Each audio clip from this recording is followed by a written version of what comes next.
The restaurant's golden lights glowed warmly, spilling across white tablecloths and catching the sparkle of polished silverware.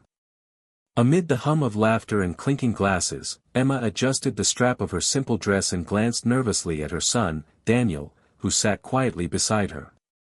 His small hands fiddled with the toy car he insisted on bringing everywhere, while his wide eyes scanned the elegant room with a mix of awe and uncertainty. Emma's heart thudded painfully as she smoothed Daniel's hair, silently rehearsing the apology she would soon deliver. This was supposed to be her chance, a blind date arranged by a well-meaning friend, a fragile opportunity to rediscover herself beyond the long shifts, overdue bills, and constant weight of single motherhood. But when the babysitter had cancelled last minute, she had been faced with a cruel choice: miss the date or bring Daniel along.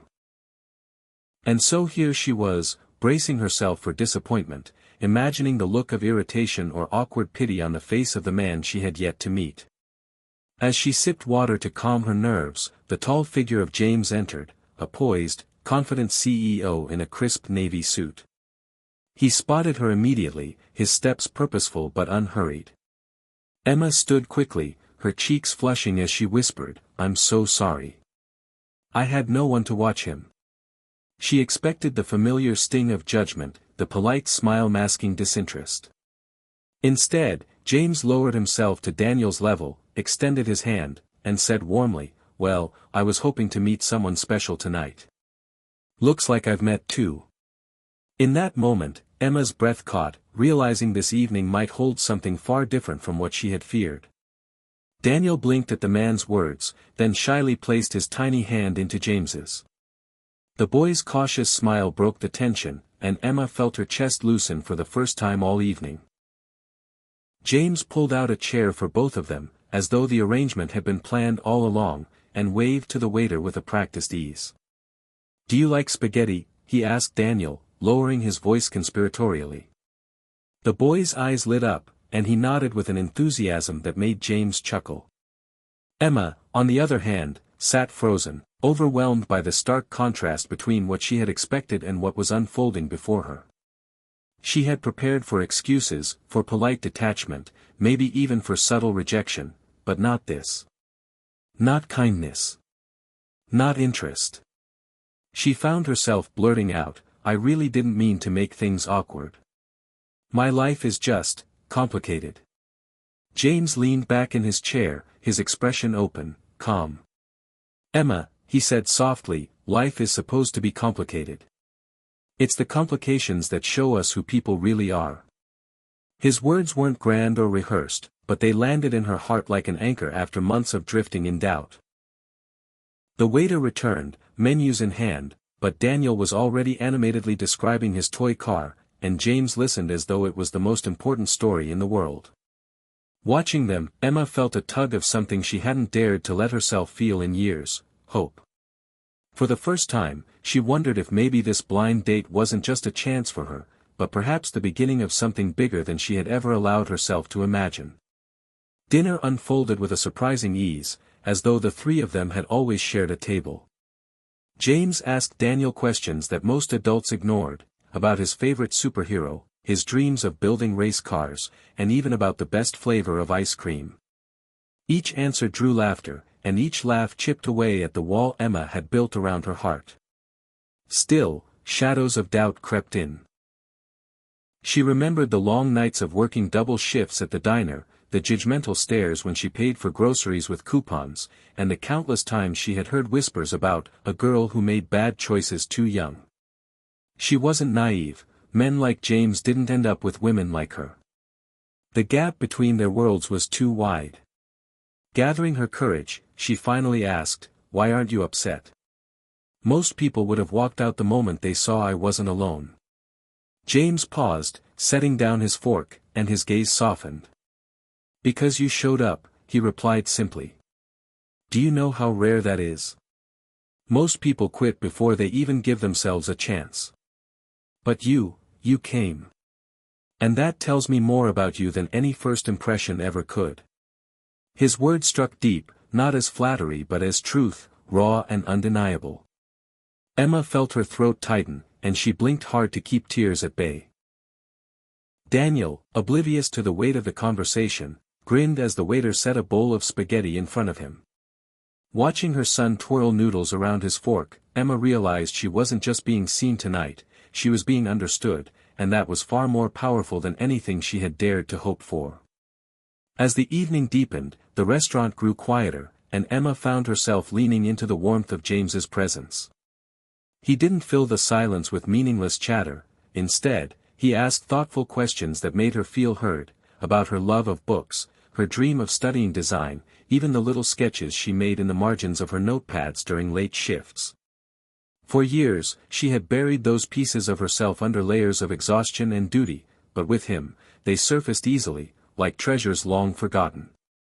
Daniel, full of pasta and laughter, had begun to yawn, his head resting against Emma's arm. She gently brushed his hair back, whispering, "It's past bedtime," but James shook his head with a smile. "Let him stay a little longer," he said softly. "This is his night too." That single remark, so tender and uncalculated, unraveled something inside Emma. Most people saw Daniel as an inconvenience, a weight she carried, but James saw him as part of the story, an equal at the table, not a distraction. When Daniel finally drifted to sleep against her shoulder, James flagged down the waiter and quietly asked for an extra napkin, which he folded into a small pillow to tuck beneath the boy's head. Emma's eyes stung as she watched, overwhelmed by the simple, genuine care of a man who had no obligation to them. She realized that compassion didn't always roar, sometimes it whispered in the smallest, most ordinary gestures. For the first time in years, she felt the walls of her guarded heart begin to crumble, replaced by a cautious but undeniable sense of belonging. When the check arrived, Emma instinctively reached for her worn purse, fumbling to find her wallet. Pride and survival had taught her never to depend on anyone, not even for a meal. But before she could protest, James gently slid the bill toward himself. "Tonight is my treat," he said firmly, his tone leaving no room for debate, yet free of arrogance. Emma's cheeks flushed with embarrassment. "I don't want you to think I can't handle my own responsibilities," she murmured. James looked at her for a long moment, his eyes steady and kind. "Emma," he replied softly, "strength isn't about doing everything alone. Sometimes it's about allowing others to walk beside you." The words struck her harder than she expected, because they weren't condescending, they were an invitation. She realized then that she had spent so much of her life proving she could survive, she had forgotten what it felt like to be supported. As James signed the check, Daniel stirred awake and looked around sleepily. "Mommy, can we come here again with him?" he asked, his innocent voice cutting straight through Emma's defenses. She froze, her heart thudding, unsure how James would respond. But he only smiled, ruffling Daniel's hair. "I'd like that very much," he said warmly. The sincerity in his tone made Emma's throat tighten with unspoken emotion. For a fleeting second, she allowed herself to imagine a future where she didn't always have to stand alone, where her son's laughter could echo alongside someone else's steady footsteps. It was a vision both terrifying and beautiful, fragile, yet full of promise. As they stepped outside, the cool night air wrapped around them, carrying the distant hum of city lights. Emma held Daniel's small hand while James walked quietly beside them, not rushing, not pressing, simply matching their pace. At the curb, Emma hesitated, the weight of the evening pressing against her chest. She had braced herself for rejection, but instead, she had been met with patience, laughter, and a compassion she hadn't believed possible. She turned to James, her voice trembling. "Thank you, for not making me feel less." James paused, his gaze steady under the glow of the street lamp. "Emma, don't ever apologize for being a mother. It's the most extraordinary part of you. And anyone who can't see that doesn't deserve a place at your table." His words pierced through years of self-doubt, melting the armor she had worn for so long. Daniel yawned, leaning against her, and Emma felt tears blur her vision, but this time they weren't born of struggle, they were born of something far rarer, hope.